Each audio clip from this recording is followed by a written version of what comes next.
Hello friends, मैं हूँ मेधा।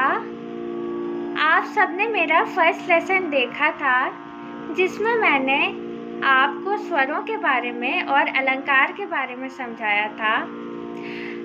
आज मैं सेकंड लेसन स्टार्ट करने जा रही हूँ जिसमें मैं आपको स्वरों के बारे में और डिटेल में समझाऊंगी। तो आइए शुरू करते हैं। जैसा कि हम जानते हैं 7 स्वर होते हैं, सा रे गा मा पा धा नी। जैसा कि हम जानते हैं 7 स्वर होते हैं, सा रे गा मा पा धा नी। अब इन्हीं 7 स्वरों से 5 और स्वरों की उत्पत्ति होती है, तो कुल मिला के हमारे 12 स्वर होते हैं और इन्हीं 12 स्वरों के आधार पर हमारा पूरा संगीत है, चाहे वो कोई भी गाना हो, चाहे कुछ भी हो। तो आज मैं आपको उन 5 स्वरों के बारे में बताऊंगी। तो फ्रेंड्स, सा रे गा मा पा धा नी जो हम गाते हैं ये शुद्ध स्वर होते हैं।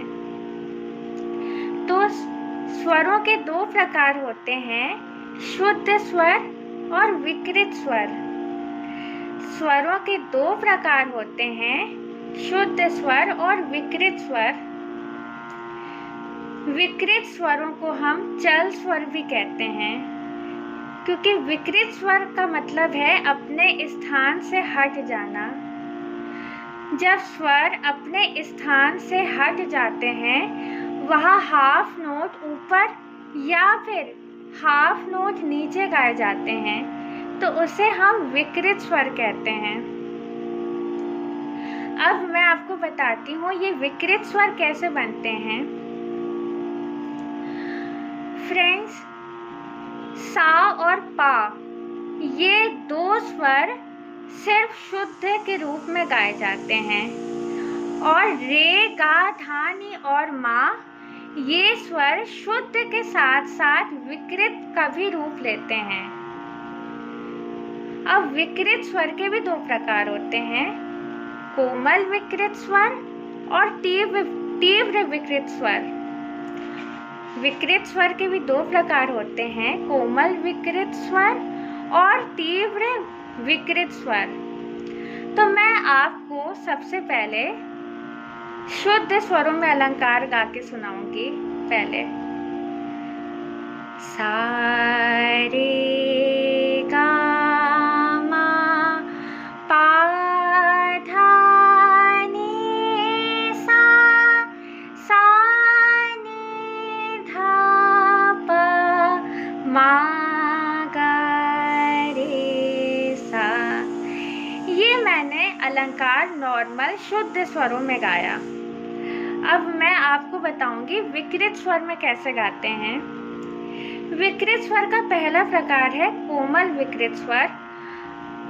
अब जो कोमल विकृत स्वर का रूप रे और रे गा धा नी, ये 4 स्वर कोमल स्वर का रूप लेते हैं। यानी कि हम ये कह सकते हैं कि शुद्ध रे गा धा और नी को अगर हम हाफ नोट नीचे गाएं तो वह कोमल हो जाएंगे। जैसे शुद्ध रे सा रे, तो ये हमने हाफ नोट नीचे गाया जो कोमल हो गए। अब मैं पूरा गा के सुनाती हूँ। शुद्ध रे गा धा नी के साथ अलंकार, सा रे गा मा पा धा नी सा। कोमल रे गा धा नी के साथ अलंकार, सा रे गा मा पा धा नी सा। तो मैंने रे गा धा नी को हाफ नोट नीचे गाया, तो इसे हम कोमल स्वर कहेंगे। तो 4 कोमल स्वर हो गए रे गा धा नी। रे गा धा नी 2 रूप में गाए जाते हैं, शुद्ध रे गा धा नी और कोमल रे गा धा नी। अब हम बात करते हैं तीव्र विकृत स्वर के बारे में। तीव्र स्वर का रूप मध्यम लेता है। अगर शुद्ध स्वर को शुद्ध माँ को अगर हम हाफ नोट ऊपर गाएं तो वह तीव्र मध्यम हो जाएगा, यानी तीव्र माँ हो जाएगा। जैसे शुद्ध माँ के साथ अलंकार सा रे गा मा पा धा नि सा, तीव्र माँ के साथ अलंकार सा रे गा मा पा धा नि सा। तो यदि हमने शुद्ध माँ को हाफ नोट ऊपर गाया तो वह तीव्र माँ हो जाएगा।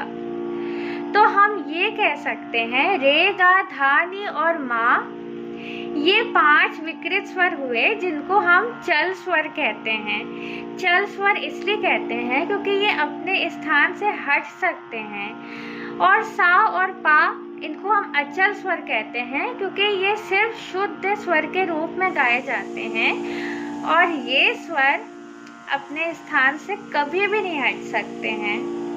तो फ्रेंड्स, आज मैंने आपको स्वरों के बारे में इतना समझाया। मैंने छोटी सी कोशिश की कि मैं आपको स्वरों को और डिटेल में उनके बारे में और अच्छे से समझा सकूं।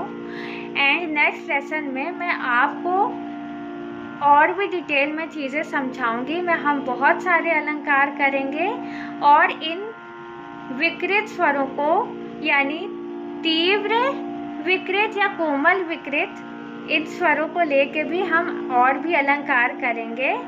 और इन्हीं 12 स्वरों को लेकर कैसे हम गाने गाते हैं, कैसे राग गाते हैं, मैं सब कुछ आपको समझाऊंगी। तब तक के लिए अलविदा, हम फिर मिलते हैं।